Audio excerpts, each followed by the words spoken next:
자, 이제 오늘 우리 함께 은혜 받으실 말씀은요, 고린도전서 12장 12절부터 27절까지에 있는 말씀입니다. 한 절 한 절 하나님 말씀 같이 읽어보겠습니다. 같이 읽습니다. 시작. 몸은 하나인데 많은 지체가 있고 몸의 지체가 많으나 한 몸임과 같이 그리스도도 그러하니라. 우리가 유대인이나 헬라인이나 종이나 자유인이나 다 한 성령으로 침례를 받아 한 몸이 되었고 또 다 한 성령을 마시게 하셨느니라. 몸은 한 지체뿐 아니요 여럿이니 만일 발이 이르되 나는 손이 아니니 몸에 붙지 아니하였다 할지라도 이로써 몸에 붙지 아니한 것이 아니요 또 귀가 이르되 나는 눈이 아니니 몸에 붙지 아니하였다 할지라도 이로써 몸에 붙지 아니한 것이 아니니 만일 온 몸이 눈이면 듣는 곳은 어디며 온 몸이 듣는 곳이면 냄새 맡는 곳은 어디냐. 그러나 이제 하나님이 그 원하시는 대로 지체를 각각 몸에 두셨으니 만일 다 한 지체뿐이면 몸은 어디냐. 이제 지체는 많으나 몸은 하나니라. 눈이 선도로 내가 너를 쓸데없다 하거나 또 한 머리가 발도로 내가 너를 쓸데없다 하지 못하리라. 그뿐 아니라 더 약하게 보이는 몸의 지체가 도리어 요긴하고 우리가 몸에 덜 귀히 여기는 그것들을 더욱 귀한 것들로 입혀주며 우리의 아름답지 못한 지체는 더욱 아름다운 것을 얻느니라. 그런즉 우리의 아름다운 지체는 그럴 필요가 없느니라. 오직 하나님이 몸을 고르게 하여 부족한 지체에게 귀중함을 더하사 몸 가운데서 분쟁이 없고 오직 여러 지체가 서로 같이 돌보게 하셨느니라. 만일 한 지체가 고통을 받으면 모든 지체가 함께 고통을 받고 한 지체가 영광을 얻으면 모든 지체가 함께 즐거워하느니라. 너희는 그리스도의 몸이요 지체의 각 부분이니라. 아멘. 네, 우리 옆에 분들 인사하시죠. 오늘 잘 오셨습니다. 은혜 받고 성령 충만 받고 가세요.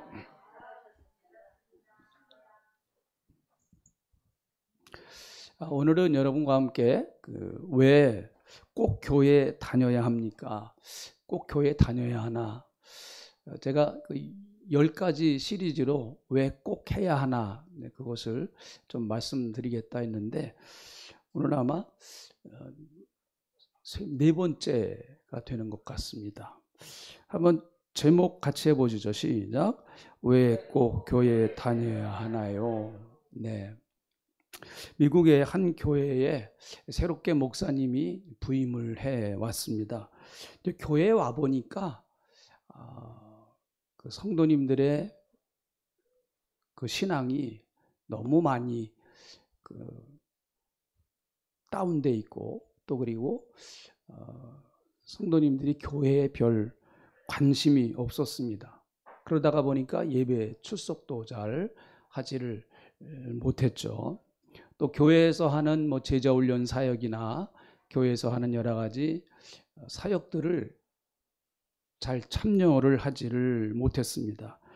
너무나 명목상인 교인들이 너무 많이 있었습니다. 목사님이 기도하시다 이걸 어떻게 해야 되나 그러다가 어느 날 교인들에게 부고장을 보냈습니다.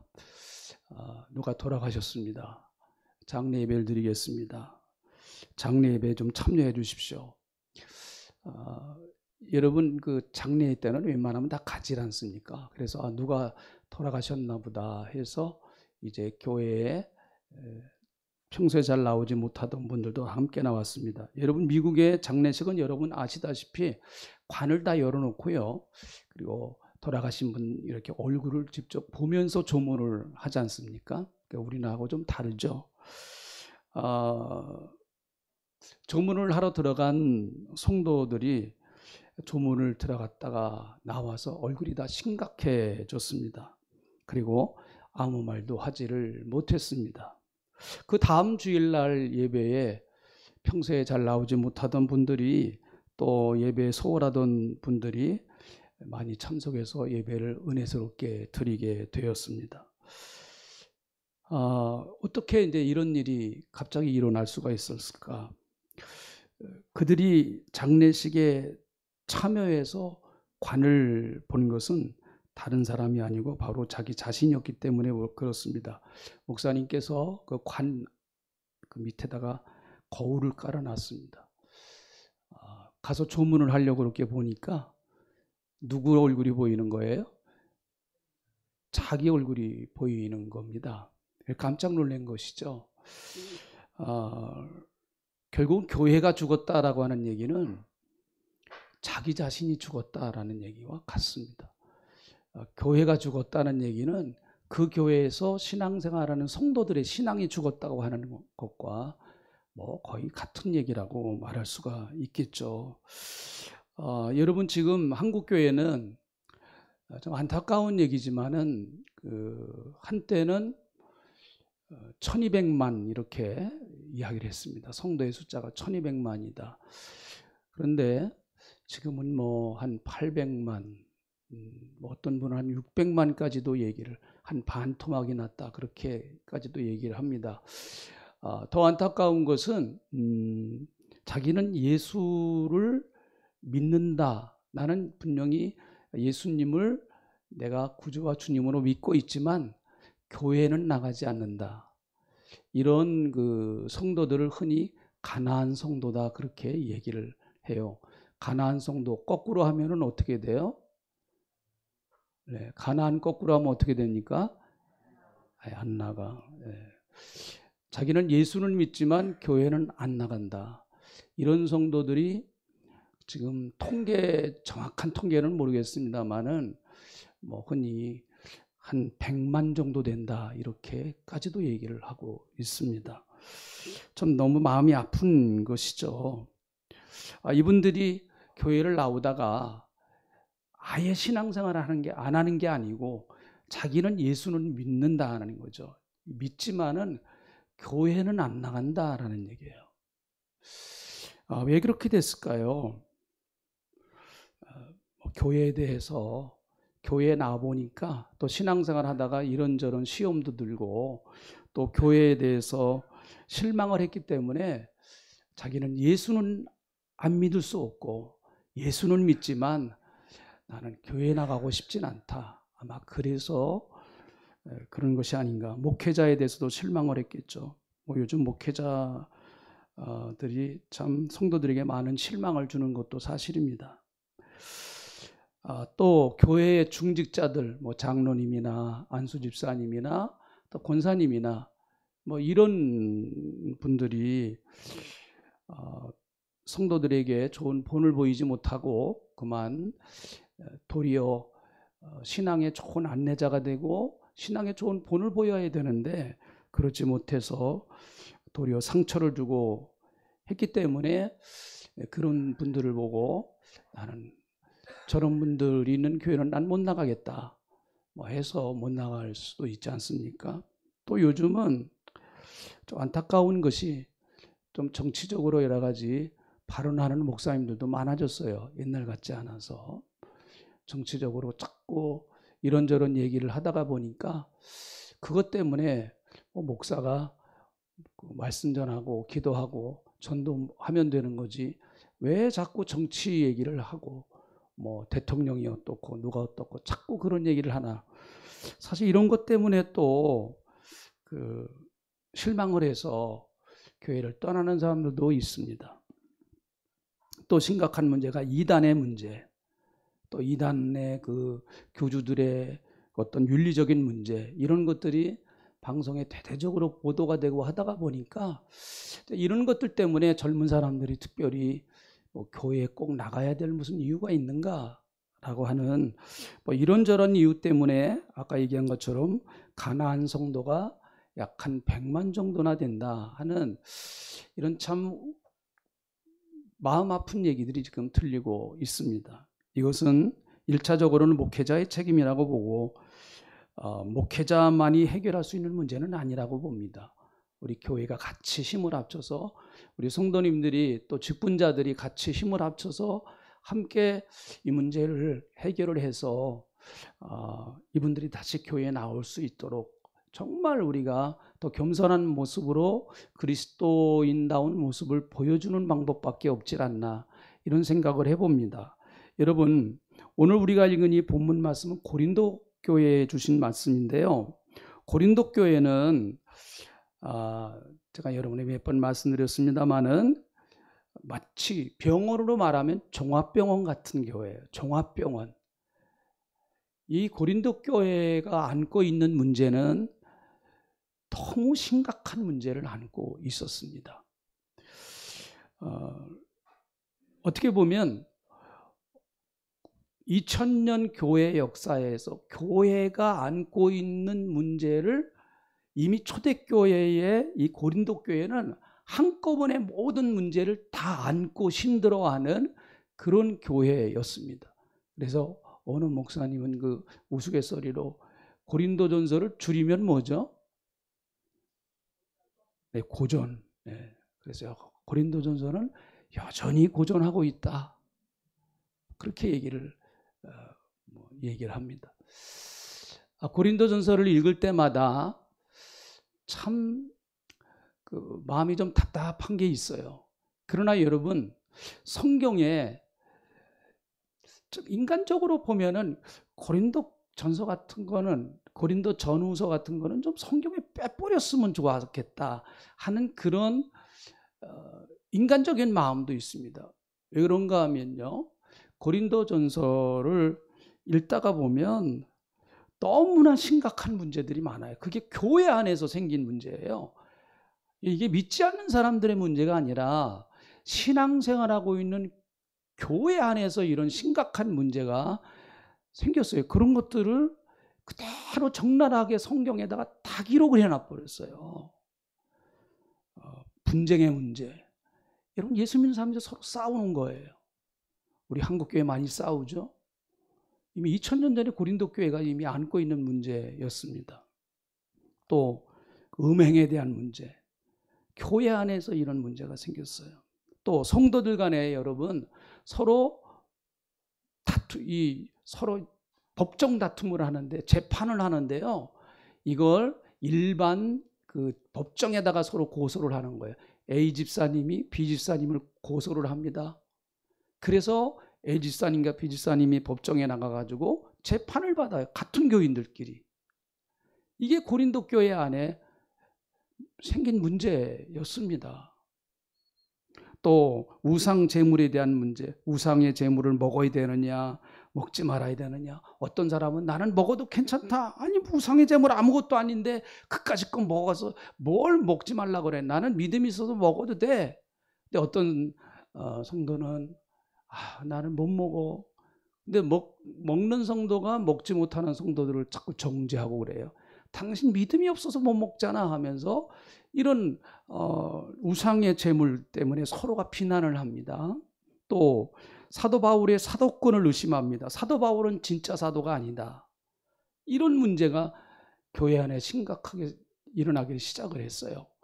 요즘으로 말하면 그 이창택 목사 우리 교회에서 목회하면 안 될 텐데, 뭐 이런 문제가 제기되는 것과 마찬가지란 말이죠. 또 성찬에 대한 문제, 이런 성찬식을 하는데 아주 그날은 아주 그냥 배부르게, 아주 좀 표현이 그렇습니다. 배 터지게 먹는 날이에요. 성찬식 하는 날이.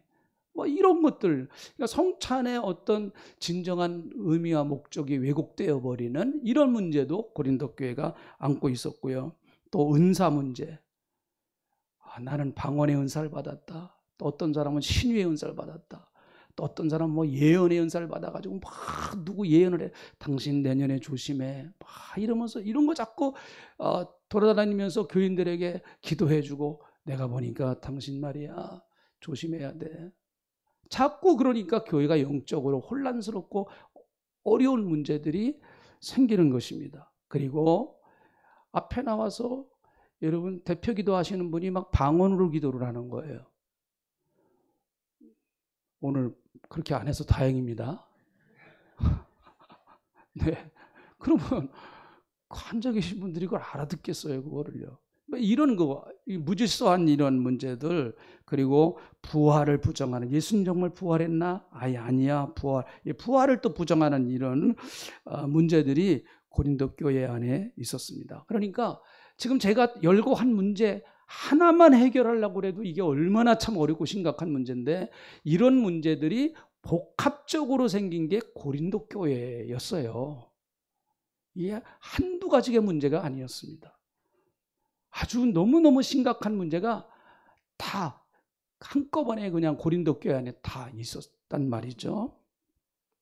자, 그럼에도 불구하고 바울이 고린도 교회에다가 편지를 쓰는데, 여러분, 바울은 고린도 교인들을 책망합니다. 분명히 잘못됐기 때문에 책망합니다. 그러나 여러분, 교회의 본질을 부정하지 않습니다. 이런 말이에요. 고린도 교회에 문제가 많다, 문 닫아라. 이렇게 바울은 안 했다는 얘기예요. 아이고, 그게 교회야, 그게. 문 닫아버려, 해체시켜버려, 그리고 새로 시작해. 이렇게 하지 않았다는 얘기예요, 바울이요. 잘못된 성도들을 책망도 했습니다. 그렇지만 여러분, 교회 다니는 성도들이 문제를 갖고 있는 것은 사실이지만 주님이 세우신 교회는 본질적으로 문제가 없다는 거예요. 주님이 세우신 교회, 원래 교회는 여러분 문제가 있는 게 아니다라는 얘기죠. 그래서 고린도전서 1장 2절부터 3절에 있는 말씀을 보면, 여러분 이 말씀 교회론을 이해하는데 굉장히 중요한 말씀이에요. 여러분 이거 잘 기억하셔야 돼요. 여러분이 교회를 생각할 때 어떻게 생각하느냐, 이게 굉장히 중요한 말씀이에요. 근거가 되는 말씀이에요. 자, 제가 고린도 교회가 얼마나 심각한 교회였느냐라고 하는 걸 말씀을 드렸죠. 같이 읽어봅니다. 고린도전서 1장 2절부터 3절 같이 읽어봅니다. 시작. 고린도에 있는 하나님의 교회 곧 그리스도 예수 안에서 거룩하여 주고 성도라 부르심을 받은 자들과 또 각 처에서 우리의 주 곧 그들과 우리의 주 대신 예수 그리스도의 이름을 부르는 모든 자들에게 하나님 우리 아버지와 주 예수 그리스도로부터 은혜와 평강이 있기를 원하노라. 여러분, 바울은 이렇게 문제가 많은 교회였음에도 불구하고 교회를 이렇게 말합니다. 하나님의 교회다, 그렇게 말해요. 이단인 하나님의 교회 아닙니다. 이거는요, 이단인 하나님의 교회 아니에요. 하나님의 교회다. 한번 따라 합시다. 하나님의 교회. 교회는 하나님의 것이다 라는 얘기죠. 예. 하나님의 것이다. 교회가 문제가 고린도 교회가 여전히 문제가 많음에도 불구하고 고린도 교회는 하나님의 소유다 라고 하는 그런 말씀인 것입니다. 그리고 또한 성도는 여전히 예수 안에서 거룩하게 부르심을 입은 자들이다, 이렇게 말하고 있어요. 이거는 성도들의 본질적인 그들의 신분에 대한 이야기를 하고 있는 것입니다.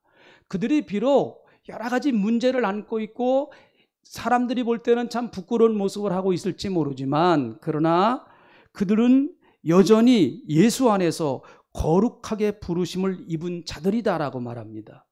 그들이 거룩하게 된 것은 그들이 어떤 행위가 하나님 앞에 의롭기 때문에 거룩하게 된 것이 아니고, 하나님께서 그들을 거룩하시다라고 명령을 하셨기 때문에 거룩해진 하나님의 백성이다라는 얘기예요. 자, 여러분, 우리는 교회를 평생 떠날 수 없는 사람들입니다. 우리 교회뿐만 아니라 또 여러분들이 이런저런 이유로 아는 교회들도 있을 거예요. 또 여러분 자녀들이 다른 교회 다니실 수도 있고 다 그렇지 않습니까? 그런데 여러분, 우리가 교회를 바라보는 시각이 바울과 같아야 돼요. 이 고린도전서 1장 2절부터 3절에 있는 말씀처럼 설령 여러분 어느 교회가 정말 교회답지 않은 그런 교회의 모습을 가지고 있다고 할지라도 그 교회에 다니는 성도들은 잘못될 수 있습니다. 그 교회에 다니는 성도들은 좀 책망받을 수 있어요. 책망받아야 되겠죠, 잘못했으니까. 그럼에도 불구하고 여전히 그 교회도 하나님의 교회입니다. 그걸 잊지 마셔야 돼요. 그것 자체를 부정해서는 안 됩니다. 그리고 그렇게 연약한 모습을 하고 있는 교인임에도 불구하고 하나님은 그럼에도 불구하고 그들을 거룩하다라고 말씀을 하고 있는 거예요. 이게 사람이 보는 시각과 하나님이 보시는 교회의 모습과 다른 것입니다. 그래서 절대로 여러분, 교회 성도들이 잘못했을 때 그 교회 성도들이 잘못한 것은 영적으로 잘 분별할 수 있는 지혜가 있어야 돼요. 분별할 줄 아는 지혜가 있어야 됩니다.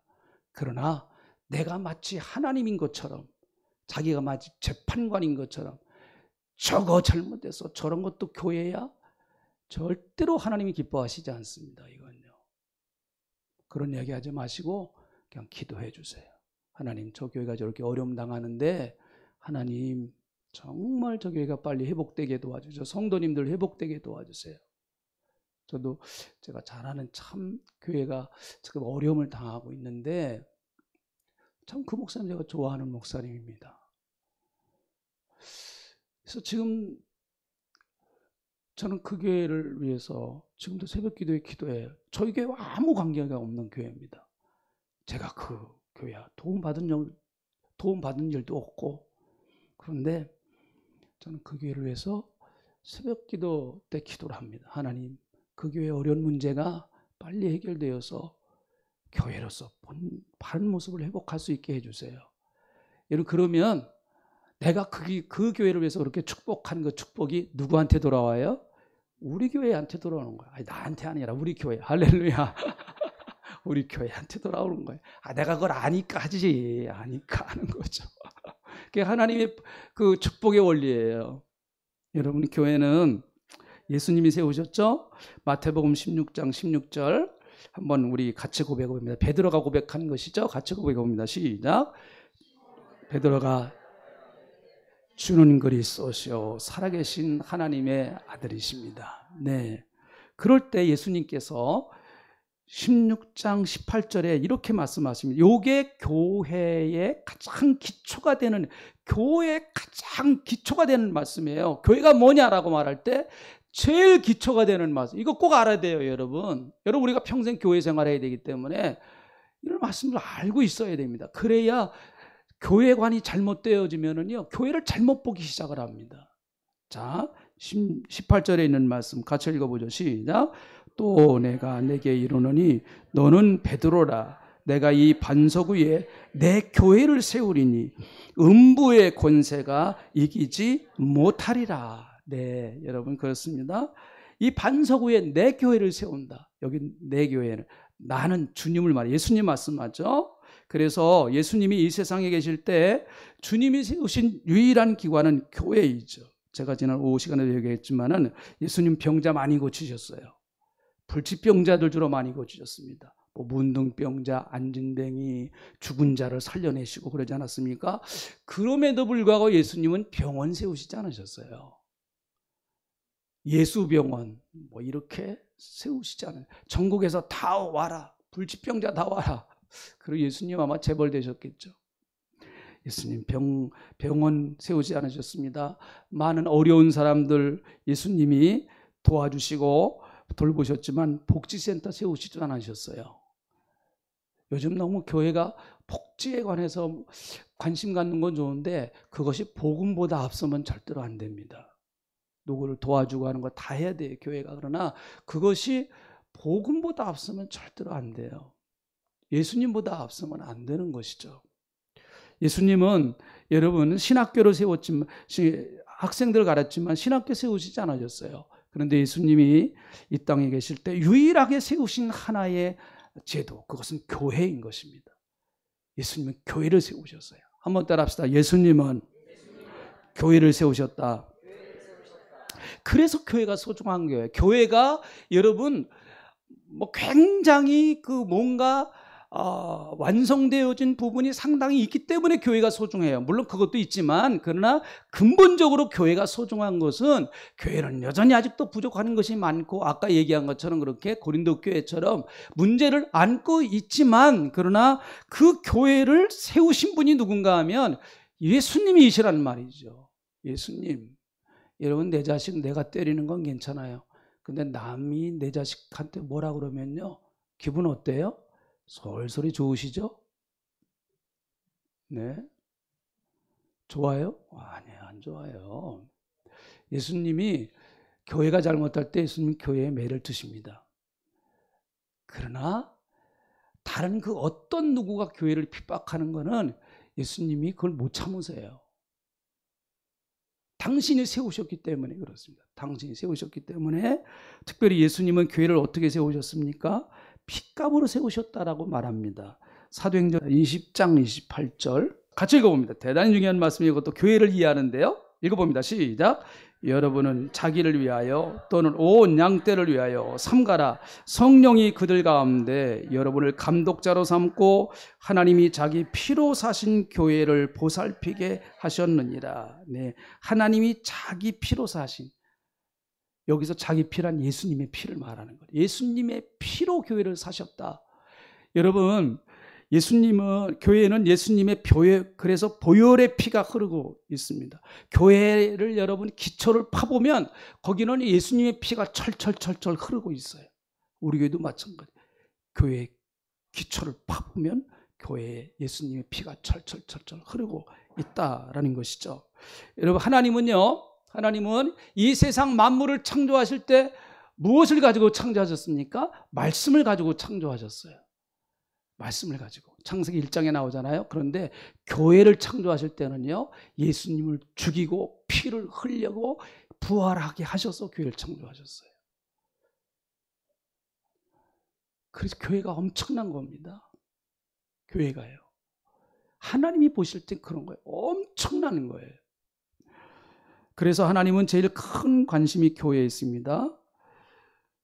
그래서 교회를 축복하고 교회를 잘되게 하는 나라, 국가, 단체, 가문, 집단, 가정, 개인, 하나님은 반드시 복 주세요. 반드시 복 주십니다. 그래서 교회를 무너뜨리고 교회를 없애려고 했던 2000년 역사의 정치제도나 국가제도는 다 망했어요. 공산주의, 교회를 여러분 다 무너뜨리려고 했잖아요. 망해버렸습니다. 망했어요. 러시아도 이제는 공산주의 국가가 아닙니다. 사회주의 국가죠. 중국도 공산주의 국가가 아니라 사회주의 국가예요, 이제는요. 저 북한 보세요. 북한요. 맨날 저렇게 교회를 핍박하고 그러니까 맨날 국민들이 먹을 것이 없어가지고 그냥 매해 쌀이 모자라 갖고 그런다 하잖아요. 아니, 같은 한반도 땅에 말이죠. 왜 북한은 쌀이 모자라고 남쪽엔 쌀이 남아돌아가지고 농민들이 쌀값 좀 비싸게 달라고 그렇게 정부한테 얘기를 할까? 우리 쌀이 너무 많이 돌아가가지고 정부에서 쌀 농사 좀 그만하세요 그래요. 북한에서는 쌀 농사 잘하라 해도 쌀 농사가 잘 안 돼요. 그거 이상하지 않습니까, 여러분? 그게 같은 한반도에 있는데, 같은 한반도 땅인데 그게 뭐 무슨 저 아프리카나 어디 멀리 있는 땅도 아니고요. 여기서 여러분 우리 교회 차 몰고 평양 한 4시간, 5시간이 갑니다. 한 4시간이 갈 수 있어요. 먼 거리도 아닙니다, 여러분.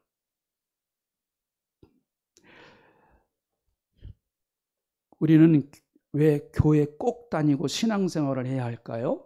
첫째는 교회는 나의 신앙을 자라게 하는 어머니 품과 같기 때문에 그렇습니다. 여러분, 구원은 예수를 믿어서 받습니다.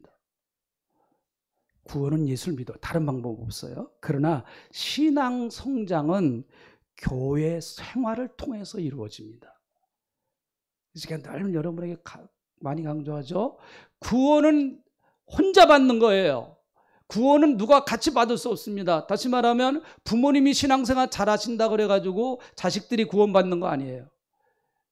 남편이 신앙생활 잘한다고 해서 아내가 구원받는 것도 아니고요. 아내가 신앙생활 잘한다고 그래가지고 남편이 구원받는 것도 아닙니다. 나는 우리 부인이 천국 갈 때 우리 부인 치마 자락 붙잡고 갈 거야. 끊어져요. 그거 잘라집니다.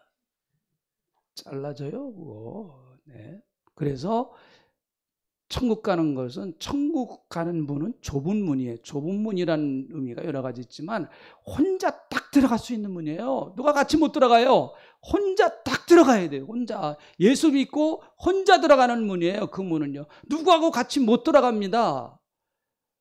내가 예수를 믿어야 들어갈 수 있는 문이에요. 그런데 구원받고 믿음이 자라는 거는요, 같이, 그래서 신앙생활은 같이 하는 거예요. 혼자 절대로 못해요. 제가 목회해 보니까 오늘 신앙생활은 혼자 못해요. 같이 하는 거예요. 같이. 따라합시다. 신앙생활은 같이 하는 거다. 네, 저번 그 토요일 날 오늘 안 오셨네요. 그 이만우 씨가 안 오셨네. 성도님이 안 오셨네요. 그 지난 토요일 날, 지난 토요일 날, 지난 토요일 날이네. 헷갈리네. 그 이만우 성도님 부인한테도 전화가 왔어요. 이만우 성도님 누군지 아시죠? 선물이 뭐냐요? 그분이 뭘 잘못 가서 갖고 왔나 제가. 네, 부인은 그렇게 생각했나 봐. 이게 선물을 보니까 이게 작은 것 같진 않고, 그래서 아마 교회에서 갖고 왔다고 그렇게 얘기를 하셨나 봐요. 그러니까 부인이 좀 놀랬나 봐요. 그래가지고 이제 전화를 했어요. 이거 어떻게 된 거예요? 이게 얼마짜리예요? 그래서 제가 세게 얘기했죠. 30만 원짜리예요, 그거요. 일단 기를 팍 죽여놨죠. 이제 그렇게 얘기를 했는데, 이제 이분이 그런 얘기를 하시더라고요. 근데 목사님 참 고맙습니다. 우리 남편 늘 이렇게 돌봐주셔서 너무 고맙습니다. 근데 우리 남편이요, 진짜 교인이 됐어요. 그렇게 얘기를 하더라고요. 집에서도 그렇게 성경을 읽으신대요. 집에서도요. 겉으로 볼 땐 전혀 아닌 것 같은데. 그럼 뭐 부인이 하시는 얘기니까 진짜겠죠? 우리 남편이 진짜 교인이 됐대요. 그래서 제가 꼭 헌금도 드려야 되는데 저 그거 다 알고 있어요, 목사님 하면서 그런 얘기를 하셨어요. 헌금 안 하셔도 괜찮으니까 같이 나오세요, 같이. 그랬더니 저도 이제 좀 나가야 될 것 같습니다. 우리 남편 보니까 진짜 교인이 됐어요 하면서 나가야 될 것 같아요 하면서 그렇게 이제 얘기를 하고 참 고맙다고 하면서 전화가 왔어요. 참 목사가 그런 말을 들을 때 너무 감사하잖아요. 네. 이 교회 생활이라고 하는 게요, 우리가 볼 때는 사실은 참 아무것도 아닌 것 같은데 아니에요. 절대로 그렇지 않습니다. 우리의 신앙이 우리가 함께 어울려서 함께 신앙생활할 때 나도 모르게 내 믿음이 커가게 되어 있는 겁니다. 그래서 교회는 어머니 품 같아요. 칼빈은 말합니다. 하나님이 우리의 아버지시라면 교회는 성도들에게 어머니 같은 역할을 한다. 여러분, 어머니 품 안에서 갓난아이는 젖을 먹고 자라잖아요. 성도들도 교회에서 목회자로부터 선포되는 하나님의 말씀을 통해서 성장합니다. 베드로전서 2장 2절에 있는 말씀 같이 읽어보시죠. 시작. 갓난아이를 같이 순전하고 신령한 젖을 사모하라. 이는 그로 말미암아 너희로 구원에 이르도록 자라게 하려 함이니라. 신앙이 건강하게 자라려면 예배 시간에 반드시 출석해야 돼요. 예배 시간에 들려주시는 하나님의 말씀을 먹을 때 신앙이 자라게 돼 있어요. 같이. 그것도 여러분 가만히 보세요. 요즘은 집에서도 얼마든지 혼자서 하나님 말씀을 이렇게 유튜브나 또 방송 매체를 통해서 볼 수 있어요. 들을 수 있어요. 그렇지만 여러분, 교회에 와서 같이 성도들과 함께 하나님의 말씀을 들을 때와 전혀 느낌이 달라요. 전혀 느낌이 다른. 왜 그럴까요? 그게요, 현장성이 있기 때문에 그렇고요. 또 그뿐만 아니라 은혜라고 하는 것은 주고받는 거예요. 인격적으로 만나서 주고받는 게 은혜예요. 내가 다른 사람에게 은혜를 주기도 하고 다른 사람이 나에게 은혜를 주기도 합니다. 그래서 이 가운데 여러분 서로 은혜가 통하고 있는 거예요. 통하고 있어요. 서로가 지금. 하나님이 주시는 은혜가 이 가운데 성령이 운행하심으로 말미암아 서로 은혜가 통하고 있는 거예요. 그래서 말씀을 듣다가 웃어요. 그럼 웃는 가운데 하나님의 은혜가 들어가기도 하고, 또 우리가 말씀을 듣다가 심각해질 때 이래서는 안 되는구나 깨달아지기도 하고, 이게 함께 모여서 말씀을 듣는데 굉장한 능력이에요. 이건 혼자서 하나님의 말씀을 들을 때 전혀 경험할 수 없어요. 이건 제가 단언합니다. 혼자서는 여러분 경험할 수 없어요. 이거는요. 혼자서도 은혜 받을 수 있긴 있어요. 은혜 받지 못한다는 얘기 아니라 은혜 받아요. 그러나 현장에 와서 우리가 함께 이렇게 모여서 여러분 은혜 받는 것과는 굉장히 또 질이 달라요. 어머니 품은 사랑의 품이죠. 세상에서 제일 편안한 것이 어머니 품 아닙니까? 어머니 품에 안겨서 편안하게 잠자는 어린아이보다 누가 더 행복하겠습니까? 그래서 교회는 따뜻한 사랑이 흘러 넘쳐야 됩니다. 베드로전서 1장 22절 이제 같이 읽어봅니다. 시작.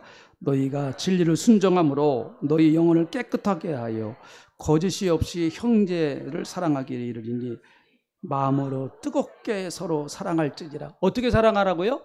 뜨겁게 사랑하라는 거죠. 네, 옆에 분들 인사하시죠. 뜨겁게 사랑합시다. 네. 그래서 교회는 좀 뜨거워야 돼요. 교회는 좀 뜨거워야 됩니다. 특별히 여러분 교회 여기 우리 권사님들도 계시고 안수 집사님도 계시고 집사님들도 계시고 그런데 교회 중직자들의 얼굴에서 사랑이 막 뚝뚝 떨어져 저기 아주 떨어져야 돼요. 떨어져야 돼요. 찬바람이 불면 안 돼요. 찬바람이 불면요. 교회에 들어오면 쌩하고 찬바람이 불면 안 된단 말이죠. 그래서 교회에 오시면 조금 힘드셔도 좀 웃으세요. 교회에 오셔서 내가 좀 힘든 일이 있어도 웃으세요. 그러면 여러분 나도 영적으로 분위기가 달라집니다. 나도요. 다른 사람도 행복하게 해주고요. 얼굴이라고 하는 것은요. 사실 그렇습니다. 하나님이 얼굴을 창조하실 때 참 감사해요. 두 눈을 앞을 보게 하셨어요. 자기 얼굴 못 보게 하셨어요. 그러니까 얼마나 감사해요. 그러니까 내 얼굴이 잘생겼는지 못생겼는지 때로는 헷갈릴 때가 있단 말이죠. 예. 그 착각 속에 사는 거예요. 난 잘생겼다. 뭐 이렇게. 그러니까 얼굴이라고 하는 것은 자기를 보기 위한 것이 아니고 남을 보여주기 위한 거예요. 얼굴은 사실은요. 하나님이 만드셨을 때 그렇게 만드신 것 같아요. 그러니까 얼굴은 남에게 서비스하기 위해서 남들이 내 얼굴을 보면서 그 은혜를 받고 기쁘고 즐거워야 되지 않습니까? 그래서 우리 교회 성도님들 얼굴이 좀 은혜 받으면 얼굴이 광채가 나요. 환해지고 그 얼굴을 가지고 가정에 들어가서 자녀들에게도 그 얼굴을 좀 보여. 야, 내 얼굴 어때? 오늘 은혜 받고 와서 내 얼굴 좀 어때? 괜찮아? 하면서 내 얼굴 이쁘지? 하면서 이렇게 은혜를 받으면은요 얼굴이 환해집니다. 확실히 달라져요. 은혜를 받으면요 피부 색깔도 달라지고요. 아멘 하세요. 아멘. 네. 그래야 그렇게 되잖아요. 또 한 가지 두 번째 우리가 교회를 꼭 출석할 이유는 교회는 나의 신앙 인격을 다듬는 대장간 같습니다. 젊은 사람은 대장간 잘 모르는데 아마 여기 어르신들은 아실 거예요. 대장간에는 불타오르는 풀무 속에다가 쇳덩이를 그냥 확 집어넣어 달굽니다. 그리고 빨갛게 새가 달아오르면 빼내가지고 그냥 망치로 막 두들겨서 농기구를 만들잖아요. 그래서 낫도 만들고 호미도 만들고 삽도 만들고 곡괭이도 만들고 우리 주부들이 쓰는 부엌칼도 만들고 그러지 않습니까? 여러분 사람의 인격은 절대로 혼자서 바로 서지 못합니다. 사람의 좋은 인격은 절대 혼자서 결심한다고 해서 좋은 책 읽고 도움이 돼요. 좋은 강연 듣고 도움이 됩니다. 그러나 여러분 사람의 좋은 인격은 좋은 인격과 만나야만 좋은 인격이 만들어집니다. 혼자서 절대로 만들어지지 않아요. 신앙생활도 마찬가지입니다. 인격과 인격이 만나야만 됩니다. 그런 가운데 성숙이 이루어지는 것이죠. 잠언 27장 17절. 네, 같이 읽어봅니다. 시작. 철이 철을 날카롭게 하는 것 같이 사람이 그의 친구의 얼굴을 빛나게 하느니라. 여러분 철이 철을 막 부딪힙니다. 그럼 날카로우면요 막 서로가 괴로워요. 교회도 똑같아요. 아주 인격이 덜 된 사람이 여러분 인격이 덜 된 사람과 만나면요 막 부딪힙니다. 철소리가 쨍쨍쨍 소리가 나죠. 그런데 그러면서 여러분 다듬어져서 빛나는 거예요. 신앙생활은 반드시 이 과정이 있어야 됩니다. 이게 좀 힘들고 어려워요. 그래서 이 과정 속에서 뭐 시험 들었다. 저 인간도 예수 믿는 사람이야. 저 인간은 집사도 아니야. 막 그런 소리도 나고 막 챙챙 별소리가 다 나지만은 그러나 그런 부딪힘 속에서 그렇게 말하는 그 사람의 인격도 깨지고 상대방의 인격도 깨지면서 점점점 주님의 아름다운 모습들을 닮아가는 거예요. 이건 하루아침에 되는 거 절대로 아닙니다. 이런 좋은 교인 한 사람 만들기가 얼마나 어려워요. 주님이 12제자를 하는 데서 3년 걸리셨어요. 이게 하루아침에 되는 게 절대로 아닙니다. 그래서 좀 부족한 것이 있고 자꾸 이런저런 쨍쨍 소리가 나더라도 나도 부서질 게 있고 깨질 게 있구나, 이렇게 여러분 생각하시면 돼요. 나도 깨질 게 있고 부서질 게 있구나. 교회는 내 신앙의 인격을 만드는 대장간 같아요. 예수님께서 막 망치로 나를 두들기십니다. 그런데 대부분 여러분 사람은요 언제 많이 깨지는가 하면 사람에게요 굉장하게 된탕 당했을 때 사람이 성장해요. 그때 사람이 많이 성장합니다. 그리고 그때 사람을 많이 이해하게 되고요. 저는 일찍 목회를 했어요. 제 얘기를 좀 죄송합니다. 일찍 목회를 28살에 목회를 했습니다. 저는 직장생활 한 번도 안 해봤어요. 돈을 제가 제 손으로 한 번도 안 벌어봤습니다. 그러다가 보니까 장점도 있고 단점이 있어요. 좋은 건 그렇더라고요. 저는 교회 나오시는 분들이 다 천사인 줄 알았어요. 맞죠? 네. 아니 그때 제가 처음 목회 개척했을 때 근데 교인들이 좀 저에게 이제 제가 그런 기대를 했으니까 당연히 실망을 하죠. 그거는 당연히 실망을 하는 거예요. 교인들이 문제가 아니라 그건 제가 문제죠. 너무 제가 교인들을 높은 기대치를 갖고 있었으니까. 그 실망감이 무너지는데 시간이 많이 걸렸어요. 지금은 제가 그래서 성도님들 때문에 실망 안 해요. 실망 안 합니다. 왜요? 우리의 실체를 아니까. 제 실체도 알고 여러분의 실체도 알기 때문에 그래요. 우리는 다 그렇습니다. 하나님 앞에서 다 부족한 사람들이에요. 부족한 사람들이 모여서 부족한 모습대로, 부족한 대로 우리가 같이 하나님의 나라를 이루어가는, 이 땅에서의 하나님의 나라는 완성된 나라가 아니기 때문에 부족한 하나님의 나라를 함께 이루어가는 일에 우리가 다 같이 손 붙잡고 같이 이루어가는. 그래서 여러분 교회 나오다가 좀 어려운 일이 있고 또 사람 때문에 실망하기도 하고 낙심하기도 하고 교회 그만 나가야 되나 라고 하는 마음이 들 때마다 오늘 제가 한 이 말씀 꼭 다시 기억하세요. 기억하시기 바랍니다. 기도하겠습니다. 여러분 교회는 이 땅 지상에서의 교회는 늘 말씀드리지만 아직 부족한 것들이 많이 있습니다. 하나님도 그걸 알고 계세요. 예수님도 그걸 알고 계십니다. 그럼에도 불구하고 하나님은 그 부족한 교회임에도 불구하고 너무너무 사랑하세요. 아니 부족한 나, 그 교회 한 구성원인 부족한 나, 그럼에도 불구하고 사랑하시는 거예요. 여러분 내 믿음이 성장하기 위해서 우리 권사님들이 많이 기다려주시는 거 아세요? 또 목회자가 기다려주는 거 아십니까? 또 저도 그래요. 우리 교회 권사님들이나 집사님들, 우리 성도님들이 저를 많이 기다려주셨기 때문에 제가 이만큼 여태까지 목회를 할 수 있는 거예요.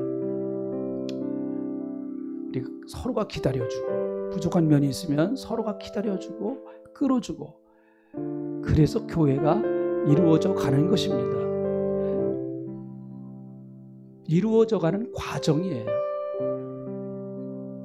하나님, 오늘 왜 우리가 꼭 교회를 다녀야 하는가? 이 말씀을 오늘 우리에게 주셨습니다. 교회는 주님이 이 땅 위에 당신의 핏값으로 세우신 유일한 하나님의 나라의 기관입니다. 주님, 그래서 소중하고 귀중하고 내가 사랑해야 되고 내 눈물을 쏟아야 되고 그리고 내 희생을 쏟아야 되고 예수님의 몸이신 교회에 상처내는 일 없도록 하나님 도와주시고 눈물로 닦아드리고 머리털로 닦아드렸던 그 헌신나는 여인들과 같이 우리도 주님의 몸인 교회를 그렇게 소중히 여기고 사랑하고 또 성도들을 섬길 수 있는 저희들이 되게 하여 주시옵소서. 감사합니다. 예수님의 이름으로 기도하옵나이다. 아멘.